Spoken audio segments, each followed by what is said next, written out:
अतूट नात्याचा स्नेह गोडवा गोकुळच्या मधुर बासुंदी आणि श्रीखंडासोबत वाढवा। बऱ्याचदा असं म्हटलं जाते की चांगला कलाकार व्हायचा ती चांगला माणूस व्हायला पाहिजे, तर चांगला शिक्षक व्हायचा ती चांगला माणूस व्हायला पाहिजे। मग ते जे बऱ्याचशा गोष्टी करत असतील तर त्याच्या पाठीमागे त्यांच्यातला चांगला माणूस दडलेला आहे।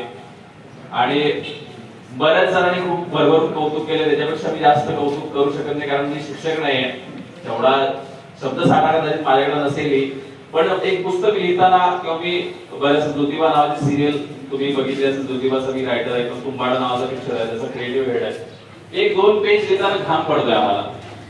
सरांनी एवढी पुस्तकं लिहिली आहेत, अजूनही बरीचशी पुस्तकं लिहिली तर त्याच्यामध्ये खूप परिश्रम आहेत। मध्ये सरांशी बोलताना एक गोष्टीवरती चर्चा झाली की आता वाचन संस्कृती कमी झालेली आहे, खूप कमी वाचतात लोक, तरी पण तुम्ही पुस्तकं का लिहिताय असा माझा प्रश्न होता। तर ते म्हणाले की नाही, तो माझा छंद आहे की दर्दी जे लोक आहेत तर किमान त्यांच्या हातात ते पुस्तक पडेल आणि ते वाचतील म्हणून, आणि याच्या पाठीमागे खर्च पण असेल, बरेच जण काही मदत पण करत असतील, तर असाच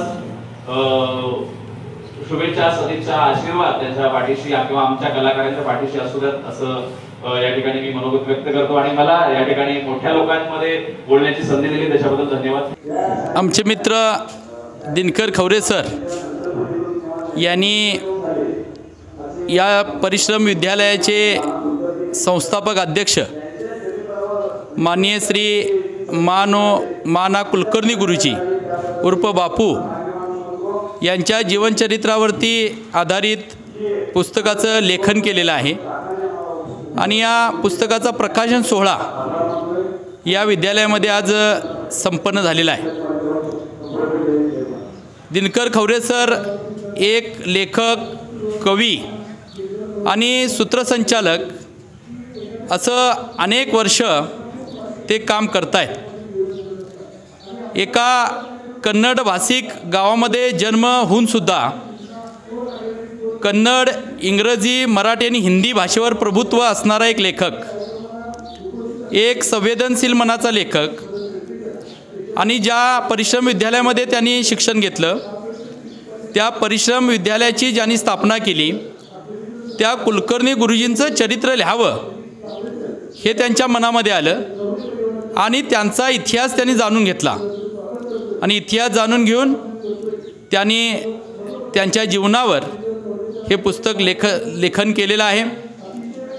एक नवोदित कवी, नवोदित लेखक अशी दिनकर खवरे सरांची ओळख आपल्याला सांगायला लागेल। पुढील काळामध्ये सुद्धा दिनकर खवरे सरांनी अशा वेगवेगळ्या विषयांच्यावरती त्याने लेखन करावं आणि समाजापुढं एक चांगला विचार पुस्तकांच्या माध्यमातून त्यांनी मांडावा। आजच्या या प्रकाशन सोहळ्याच्या निमित्तानं मी आमच्या मित्र दिनकर खवरे सरांना मनापासून या ठिकाणी शुभेच्छा देतो। कन्नड भाषेमध्ये त्यांचा जन्म झाला तरी पण मराठीवर प्रभुत्व असणारं दिनकर खवरे सर यांच्या पुढील वाटचालीसाठी शिवणगे सरांनी त्यांना शुभेच्छा दिलेल्या आहेत। कॅमेरामॅन संजय जाधवसह मी किसन दवाले, न्यूज मराठी 24।